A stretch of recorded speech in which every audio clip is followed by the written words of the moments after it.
What's up, everybody? Today we are taking a look at the St. Louis Blues as we celebrate 1 year since they won the Stanley Cup. We're going to take a look back at the entire regular season as well as the championship run in the playoffs. So the first thing you have to realize about this team was that going into the season, the expectations were there. And that's part of the reason that Mike Yao got fired on November 18th was because the team was terrible. They were 7-9-3, which was horrible compared to what they were expected to be. It was at that point that Craig Berube was named the interim head coach, but nothing really changed. Jordan Binnington got brought up at the beginning of January, and at that point, the Blues were still the worst team in hockey. His first start was in Philadelphia, and that's where the song Gloria comes from, and that's where Binnington got his start, a shutout win against the Flyers. Now, the Blues improved. They had an 11-game win streak, and they had the division lead on the final day of the season for a little bit, but the Winnipeg Jets ended up winning the division, and that's who the Blues played in the first round of the Stanley Cup Playoffs. You know, I was at Ballpark Village in St. Louis for Game 1 of that series, and thinking about it now, there was excitement, sure, but no one really was expecting some 2-month-long run to the Stanley Cup. It was, hey, we made the playoffs, let's see if we can do some damage, and next year we'll really get them. That seemed to be the thought. Anyway, you go into that series, and Winnipeg's known for the whiteout and really big home ice advantage, and the Blues go in and win the first 2 games. Everybody's kind of, oh, okay. Well, sure enough, the Jets come back to St. Louis and return the favor, and it's 2 games apiece going to Game 5, and the Winnipeg Jets have a 2-0 lead in the third period, but the Blues tie it. And then, with 15 seconds left in the third period, Jaden Schwartz comes through with a huge goal. The Blues take the lead. John Kelly and Darren Pang lose their minds on the TV broadcast, and the Blues go home up 3-2. And then in Game 6, Jaden Schwartz comes through again and again and again with a hat trick. And that was the end of the first round. The Blues finished off the Jets in 6 games, and they moved on to face the Dallas Stars. Now, for this series, the Blues actually had home ice advantage. And it was interesting because the Dallas goalie was Ben Bishop, a St. Louis native. So there was a little bit of an interesting storyline there. And the teams alternated wins for the first 2 games. And then, again, for the second set of 2 games. So after 4 games, 2-2. Then Game 5, Dallas won.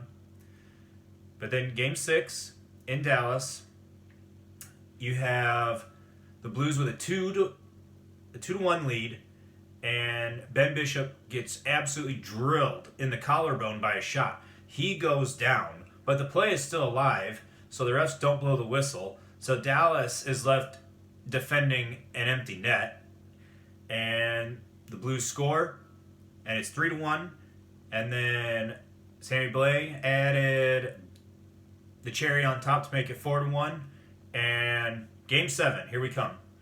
Well, sure enough, Game 7, it's 1-1, and especially the second half of that game, the Blues dominated.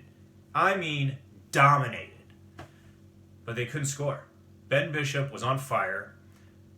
Game 7 goes to overtime. And the first overtime, same story. Blues are dominating. But they can't come through. And all the Blues fans are just sitting here looking around thinking, if we dominate this game but don't score, that would have been the most frustrating end to a playoff run imaginable. Anyway, the game goes to double overtime. And in the double overtime, right off of a faceoff. Robert Thomas gets a shot. It hits the post. Pat Maroon comes up with the rebound, buries it. The series is over. Pat Maroon, hometown hero, Oakville High School in St. Louis. He sends the Blues to the Western Conference Finals. It's there that the Blues meet the San Jose Sharks. And this was a rematch of 3 years prior, where the Blues were known as kind of the big, rougher team that'll kind of hit you and all that.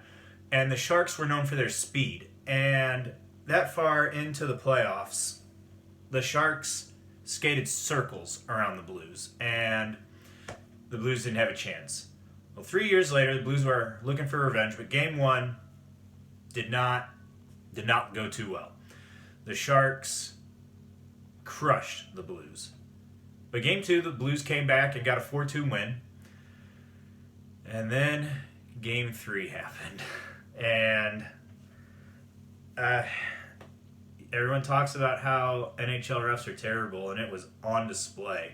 There had been multiple controversies throughout those playoffs already.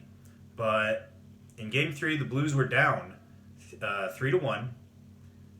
But then they scored 3 straight to take a 4-3 lead. And the Blues are just trying to hang on for dear life, but San Jose ties the game with about a minute to go in the third period. It was crushing. Well, the game goes to overtime, and then the infamous hand pass. It was obvious. The announcers saw it live, and they were wondering where the call was. But it wasn't a reviewable play, so there was nothing the refs could do except get removed from the series and replaced by competent refs. And maybe it was just fate, maybe it was style of play, or maybe it was the Blues being absolutely pissed off. But if you look at games 4, 5, and 6, you could tell one team was just mad at the world and taking it out on the other. Game 4 was hard fought. It was a 2-1 win for the Blues. Game 5 in San Jose was an absolute demolition of San Jose. The Blues won 5-0. And by this point, the Sharks are looking old. Joe Pavelski, Erik Karlsson, and Tomas Hertl were all out for Game 6. So without them, and the fact that Game 5 was such a massacre, it really seemed like a formality, probably to everybody outside St. Louis, that the Blues were going to win and go on to the Stanley Cup final. But I can tell you, Blues fans were certainly nervous. Well, Jaden Schwartz comes up with his second hat trick of the Stanley Cup playoffs, and the Blues win 5-1. So the final 3 games after the hand pass debacle, the Blues outscored San Jose 12-2. It was not competitive for much of that series after the hand pass.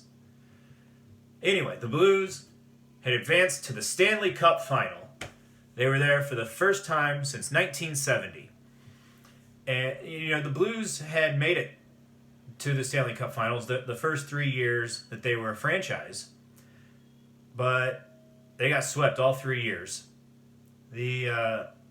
What they did, the NHL, was to appease the teams that had been around. They basically set it up so that the Stanley Cup finals would be one of the teams that had been around facing an expansion team. Well, the Blues just happened to be the best expansion team those first 3 years, and they were going up more established clubs, and they got steamrolled all 3 years, the last of which was against the Boston Bruins. So it was a rematch nearly a half century in the making. Well, Game 1 was in Boston, and it started off unbelievably well for the Blues. They scored twice. But then Boston went and scored 4 straight, and Boston had a 4-2 win. Game 2, it was more even. In fact, it went to overtime. That's how even it was. Carl Gunnarsson had hit a shot off the post late in that game. And in between the third period and the overtime, he and Craig Berube met, quote, at the pisser. is what Berube said in the post-game interview. And he said, I just need one more shot.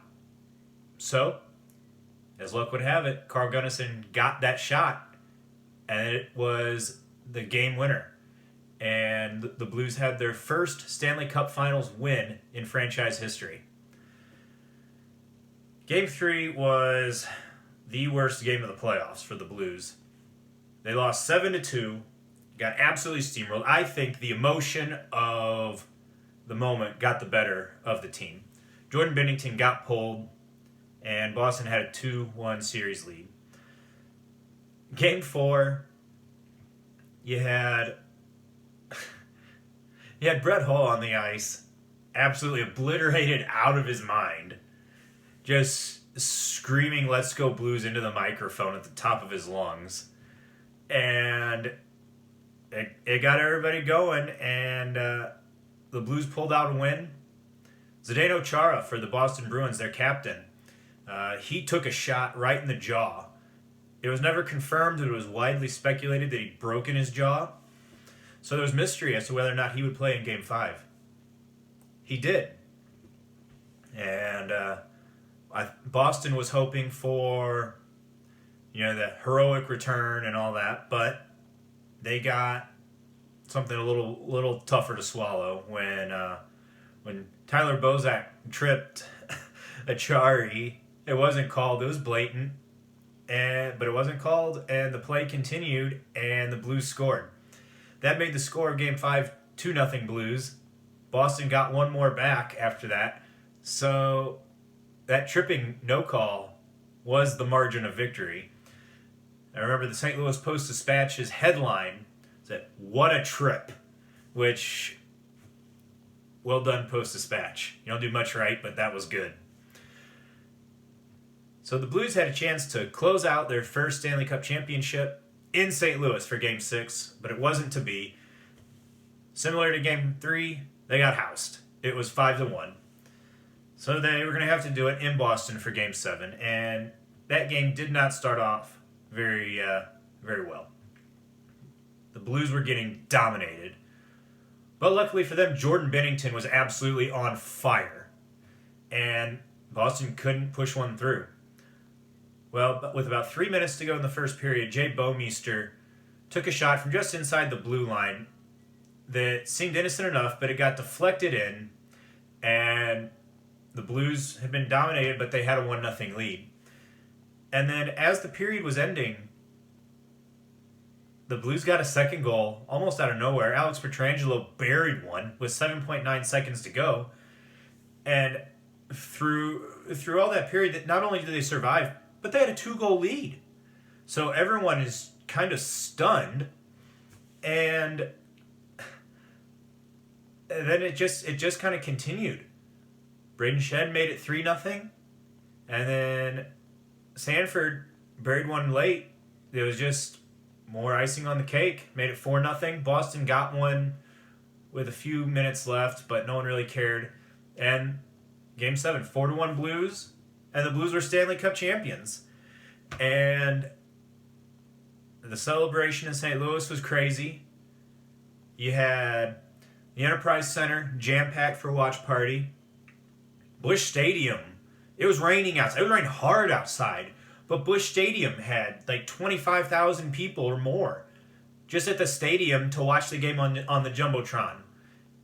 So you had, you may have had 60,000 people downtown just to watch the game on big Jumbotrons. So the party was wild, and the Blues were champions. And to be honest with you, I'm not sure if Brett Hull has sobered up yet. With the NHL playoffs resuming soon, hopefully, I think the Blues have a really good chance to repeat. They picked up right where they left off with the 2019 to 2020 season. So here's hoping that we can have a season as magical as that. You had Layla Anderson, Charles Glenn, the song Gloria. Too many perfect things lined up. And the Blues were a team of destiny. Anyway, that's all I've got about the Blues winning the 2019 Stanley Cup. Go ahead and subscribe to my page. Leave some comments. What were your favorite memories? Did you get to go to any games? Were you at the parade? Did you get any ridiculous shirts like this over here? That was something from the celebration after the parade. But yeah, we'll see you next time.